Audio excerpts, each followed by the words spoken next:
everyone. Sorry for the delay, but it's a Windows, so sometimes happened. Today I want to tell you something about creation of the objects. Probably you do it often. You create a lot of objects around your application. And the question from me for the beginning of the talk is how you create your objects. What are the possible ways to create the objects? Constructor. Yeah, that's one. Builder pattern. Yeah. Something more. Factory. Great. So you know a few.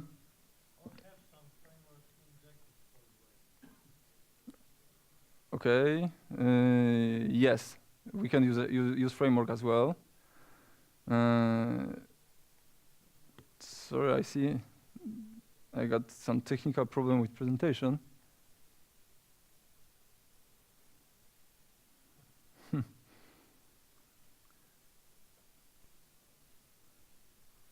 Because unfortunately I cannot show you my slides.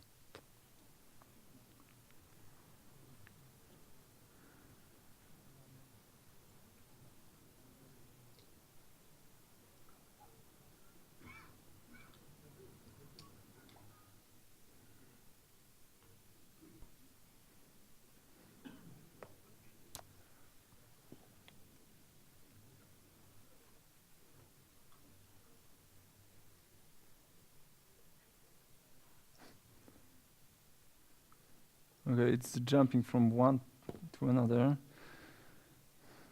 Weird. Sorry for that. Let's try to switch to different.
Okay, I will try with this one.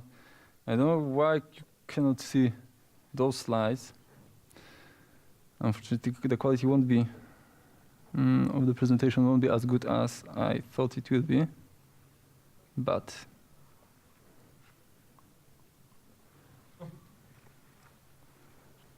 maybe now.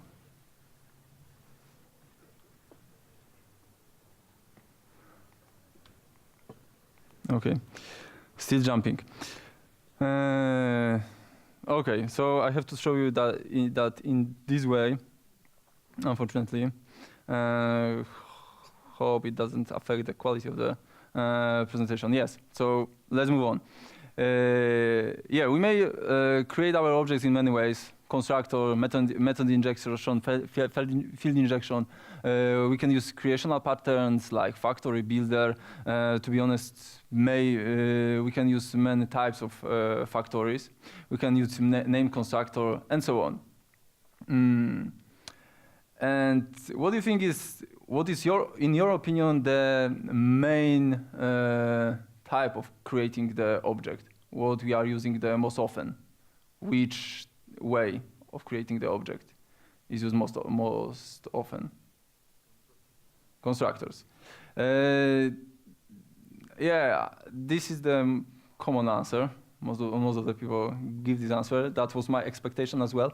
But to be honest, nowadays we are using, as one of friends in the road there said, frameworks.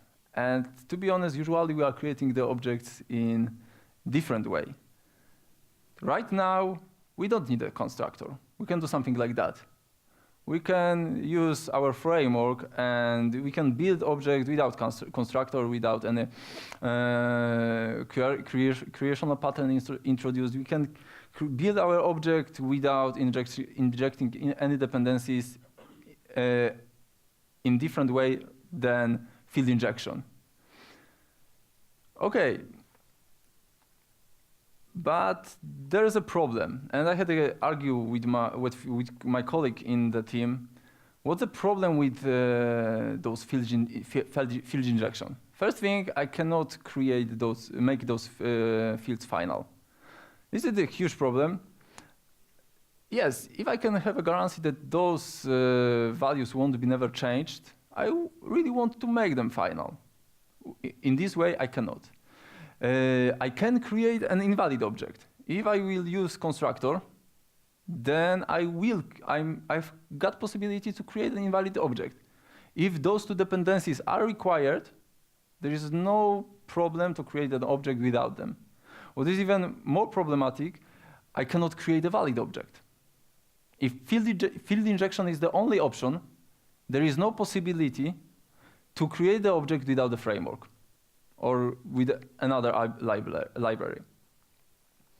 Okay, my colleague said that, yeah, you're right, those arguments are valid, but is there any place where we really want to use constructor to create those type of objects?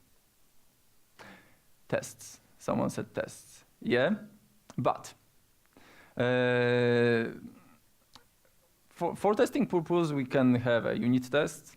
So we can use Mockito to mock those dependencies and inject them using field injection as well.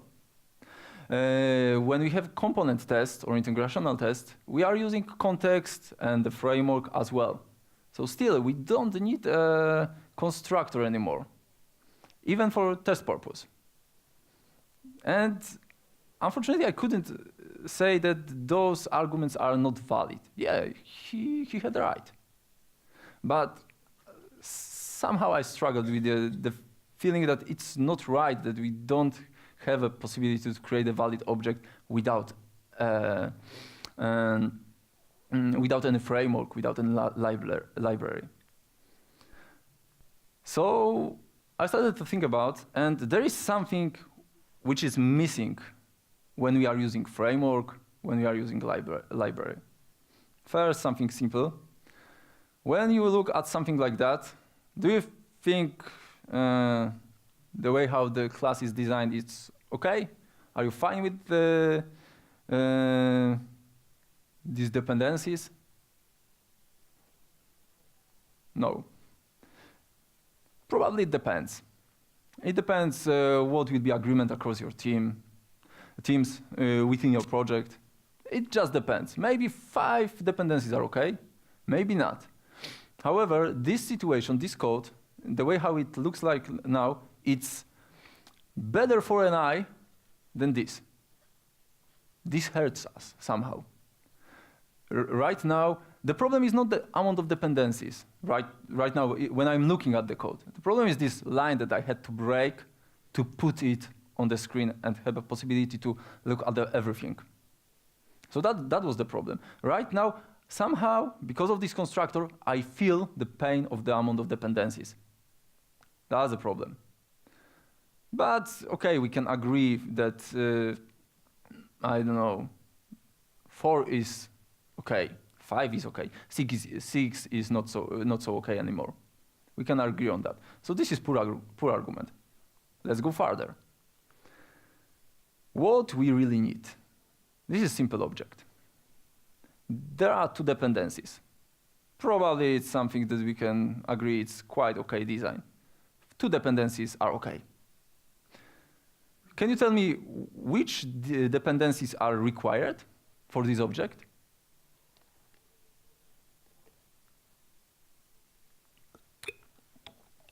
You cannot. To be honest, you can. Why? Because auto-wire by default has set a value required for true. Each dependency is required. But what I want to show you that to know that, you need to have another piece of information. You need to have knowledge about that. And unfortunately, or fortunately, we are using AutoWired so often that we have forget about this additional attribute. It's in our project, I didn't found any occurrence where required was set into false or required was set and somehow at all. And because of this fact, because of this default value, we are losing, within a time, we are losing this information that each AutoWired dependencies is required. So maybe using AutoWired is not enough, because right now we are losing some information. When I'm showing code like that, no one can tell me what is required in here.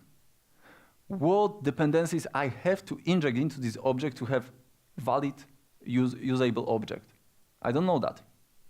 So maybe Constructor isn't so bad.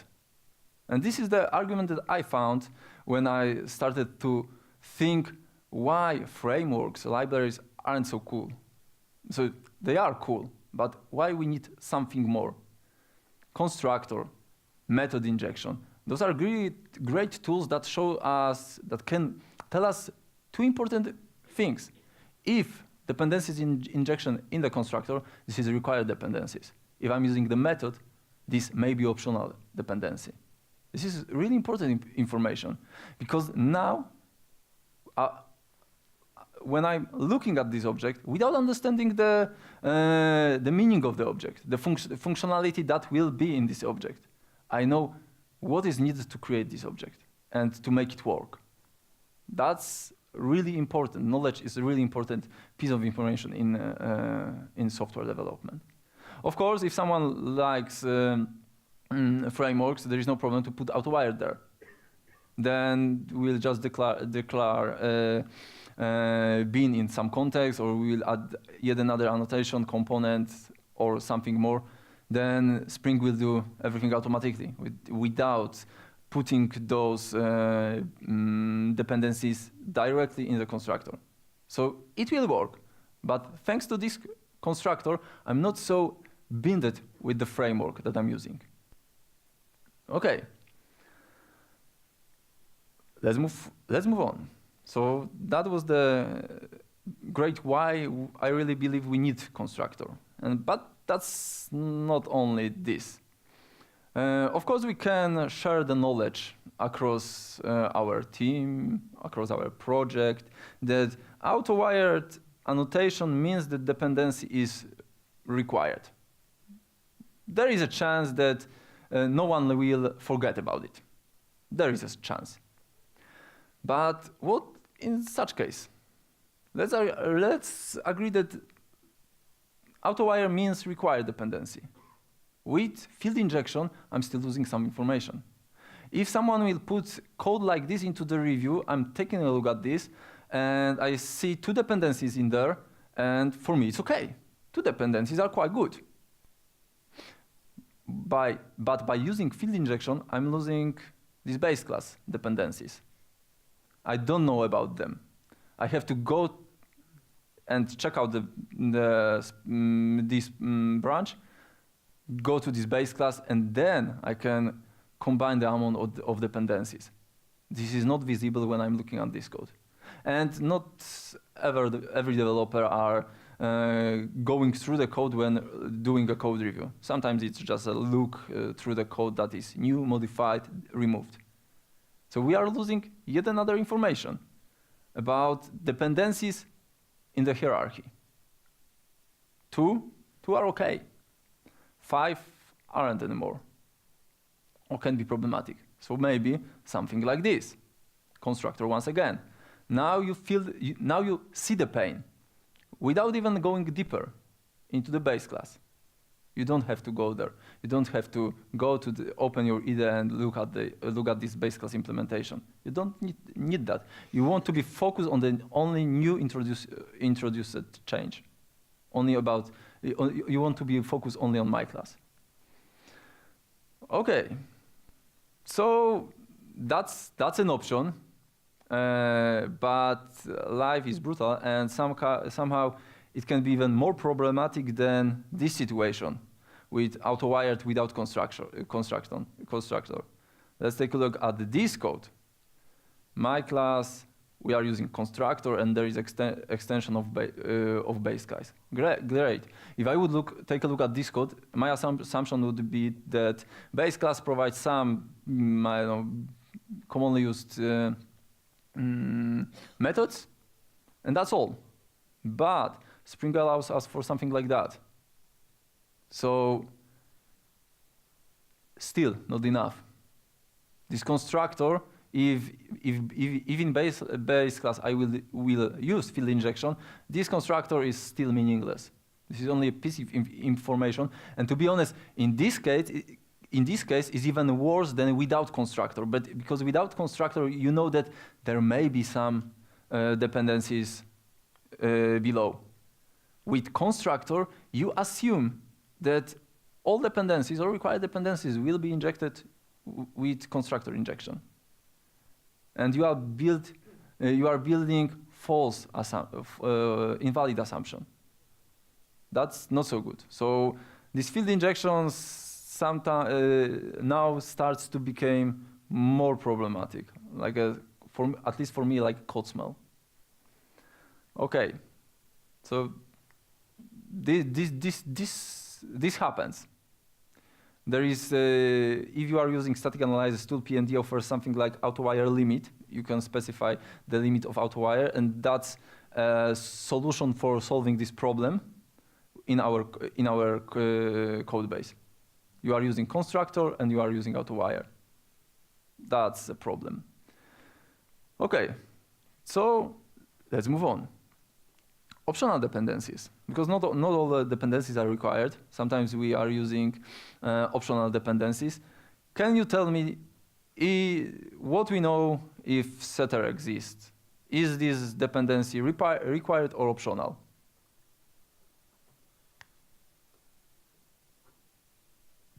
Optional. Sometimes yes, sometimes not. The thing that I want to, the advice that I want to share with you is if the dependency is required and then you can change it, then use the different name. Set should tell us that this dependency is optional, but sometimes we are using setter as a way to change dependencies in runtime. So dependencies is required, but there is a possibility to change it in runtime. If that's the case, then please use some more descriptive name. This is only the few characters, but it gives you information, really important information. And this is not only for you, but for the developers that will use the code after you. Okay, let's go further.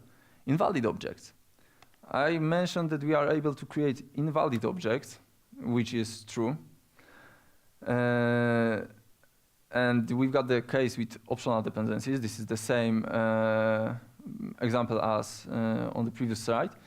So we don't know whether it's optional or not, because we may use method injection during creation of the object when we are using Spring. So we may use those setters during creation, and it may turns out that this dependency is not so optional anymore. To be honest, it's not so optional from the scratch. I don't know whether you saw some examples like that in your code. I saw few. That there is a check, and this is not check during creation of the object. This is a check when you are using the method. You are verifying, do I have this particular dependency? If not, then I will throw exception. What's the problem with that? If I really need to use this method, then during startup of application, I should guarantee that my object will be valid, will be usable. Right now, it's checked only when I'm trying to invoke method. That's problematic, because if this method is used in some rare situation, we are delaying the feedback loop a lot. So maybe we can do validation in constructor. Sounds like more reasonable way, because in that case, when bin will be created, we are verifying that it's not a null. Okay, if it will be a null, then we are just throwing exception, and we just won't start our application. Maybe it's better. Then we are going to something even more, because right now this class is responsible for two things: the way how to validate the way how it's created, check all the required parameters, and if there are few more parameters, then there are a lot more validation. So maybe we can use class factory in that case. But it may be not the solution, because take a look at the code that I present to you. There is a method that have to use some dependency. Great. And there is this great comment, more code. That means there are few more methods in there. And it's not always the case that this dependency is required to use the object in particular context. Sometimes we are using the object without this particular method. That's why we are not injecting this dependency. Because in this context, we just don't need this method. We won't use it. And in that case, is this parameter required or not? Depends on the context. In one context, it's totally useless. We don't need it at all. To be honest, we don't need this method at all. In other contexts, we need this dependency. It's required because without this dependency, our application will fail. If creation of the object, validity of the object is different regarding the context, then it's good to think that maybe our design is not so good. Maybe we need to have two objects instead of one. Maybe we need to provide named constructors, because named constructor can give us some information related with the context. That's good. That's also some piece of information that may be useful in future. Okay, let's move forward. Sometimes this null check doesn't throw an exception. There is some default behavior in the class. Sometimes whenever there is no dependency, we are doing some default operation. We've got some predefined operation that have to be done. Great. But in that case, we firstly have a validation and creation within an object, because this some dependency null check is the way how we validate the object. We don't know, to be honest, what's the valid state of the object, because without the context, we don't know whether this some dependency is needed or not.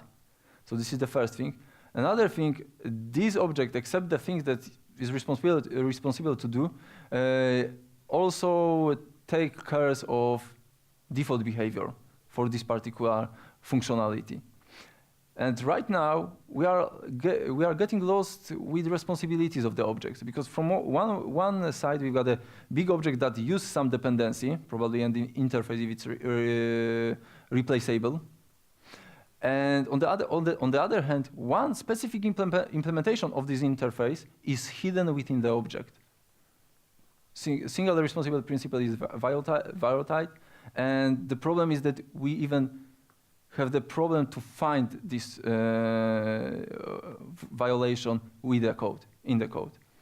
So maybe we can do something like that, the same situation, null check in the constructor, but that's the same situation that I presented before. This is hard to test, and on the other hand, class is responsible for its own creation. The class knows its own dependencies when they are missing. So maybe class factory is better. Okay. Let's move on. What is required? We've got something like that. We've got an object with two dependencies. We've got two setters. There are few ways of creating this object. Something like that. Those are dependencies that we may inject or not. And this object will be created without any issue. And this is what we know. when we are looking at this code. This is what we can find. What we are missing, we don't know what object we really need. This is the missing piece of information. Because we are assuming that each dependency is used optional, so we may pass it or not. We cannot find out whether particular dependencies is required, because there is no such an information in there. There is no context. We can take a look at the XML to find a way. But we still will be able to create invalid object. And that's a problem. This object can be not fully, but partly functional. And we will use it in the application. We will be able to create it. We will use it in the application. And eventually, someday, it will fail. We just don't know when. Why? Because we don't know in which particular context those dependencies are needed. Maybe they are not needed at all in some context. But this is also information that we don't know. OK. The last piece of information that I want to share with you are the design patterns. As colleagues here mentioned at the beginning, there are design patterns that can help us to create our objects, to get some information, or to hide some information, or hide complexity. Design patterns can be used when we want to put some information into the way how we are creating our object. OK. So we've got something like that. There are various types of beers. Beer, shandy, red eye, I didn't even know that. And some beer with raspberry juice. What's the problem in this with this code? We will lose information. There are constructor. Great. We've got various constructors that allows us to create particular specific type of the beer, which is good because we know what is required to create this beer that I want. But when we will move out from this piece of code, then we are lost information about the names of those type. We don't know. We wouldn't know that beer with Sprite is a shandy. We wouldn't know that because right now those information are in the name of local variables. We can change it by using named constructors. Then I still can use any name in my variables. It's fine. I can use those information in there. But whenever I will use those methods in any other place of my code, I will know what I'm creating. We are giving more information by using name constructor. We are putting some context into it. OK, next thing. Sometimes we don't need the details. It's good that we can have a beer, we can drink a whiskey or gin, whatever. But for some of us, only alcohol matters. We don't need to know whether it's a specific type of this. If I will ask for a beer, I will get an alcohol. It will be a beer, but the details are something that I'm not interested in, so I can hide those details. And this is yet another way of using factories to hide those information that are not interested for us. I can do whatever I want behind this factory class without affecting all the users of this factory. OK. Sometimes there is not so easy to create some specific entity. But not always we want to know all the details. Sometimes we want to just ask for something. And this gives us information what we are asking for. And we are not interested in how it's made. If I will be interested in the way how you are doing it, I will go into the method. I will take a look at the implementation. until I'm not interested in the, I don't know, changing the implementation and verifying how you are creating this specific drink, I'm not going there. I'm just asking for it, and I should get it. So once again, we are hiding information about complexity of object creation. We are hiding information about the details, how the object is created. And this is, of course, really simple example, but within our application, by introducing factories, builders, we can put a lot of information into our code base. Okay. Sometimes it's not so easy to create something. For example, this gin and tonic. Of course, this lemon is optional because we don't care whether there is a lemon or not to decorate this drink. But we need some specific amount of gin, specific amount of tonic. We need some ice, or maybe not. It depends on particular implementation. And we don't want to always verify this in our code. And this is when builder comes to the rescue. In the method build, we may do this verification. We will get an exception maybe, probably. Maybe there will be some defaults that will fill our drink. It depends on the builder. It depends on our decision. But whenever we are using this code, we just don't care. This is not the place where we should be interested in those things. Okay, and there is one more thing, because creational patterns are really cool. Gives us possibility to create complex objects, give us possibility to verify the validity of the objects, check the prerequisites that are required for creating this particular object. But sometimes it happened. This is also lesson learned by example, and this is how we were doing in my project. We were creating builder for everything. Why? Because of testing. We always had to introduce, I don't know, for one entity 3 fields, but we don't need those 3 fields always in our tests. So what we did, we introduced a builder in production code, or we introduced factory methods or factory classes objects in production code. Why? Because we want to have a way to create these objects without all of this complexity around it. What's the problem? On production, you've got a code which purpose is strictly related with tests. And this is misleading. Why? Because after some time, when another developer will take a look at the code, will take a look at the builder and factory or another method that you introduce, they will assume that this code is ready to use on production. Why? Because this is in production folder, directory. So if it's there, then what's the problem with using it on production? And that can lead to a problem. Of course, sometimes those problems can be found really fast because of some system tests, but sometimes it's not so easy.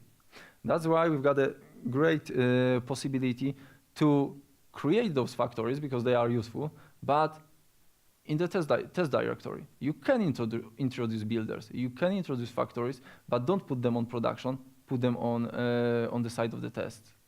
Then it's pretty obvious what was the reason we've got them.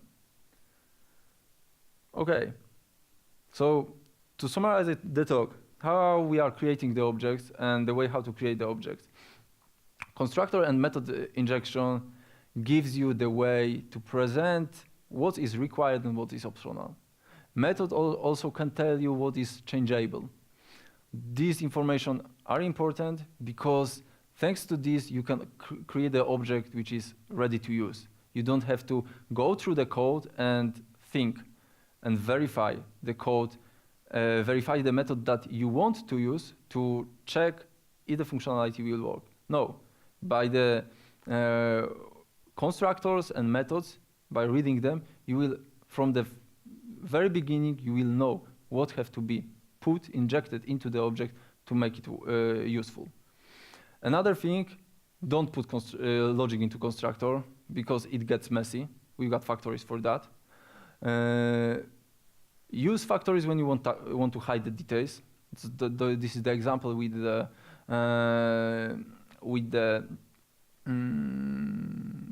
the alcohol. Sometimes interface is enough. To be honest, if your logic is based on the interfaces, it's easier to change it. So factory lets you to do that. Lets you to introduce those interfaces and use them outside in your application and hide the implementation detail behind this great wall with that factory builds. Also, we can introduce factory like name constructor to give some information. What's the beer with whiskey? What's the beer with Sprite? Thanks to the name constructor, we are reading those information. We don't have to verify how this particular object that created in this particular way is used in the code to dig to this information somehow. We've got them by reading the object on its own. And builder, whenever it's complex, whenever we need validation, whenever there are various options of creating a valid complex object, builders comes to the rescue. So yeah, you are creating a lot of objects. Probably you are using frameworks, you are using libraries to do that. And this is not bad. This is really good that we don't have to work too much on that. But don't forget of those really, someone says, archaic methods of creating the objects like constructor and method, because they bring some information to us, which is really good. Okay, thank you for your presence in here, for listening this, and if you got any questions, I'm ready to hear them. If not, thank you very much, and see you tomorrow.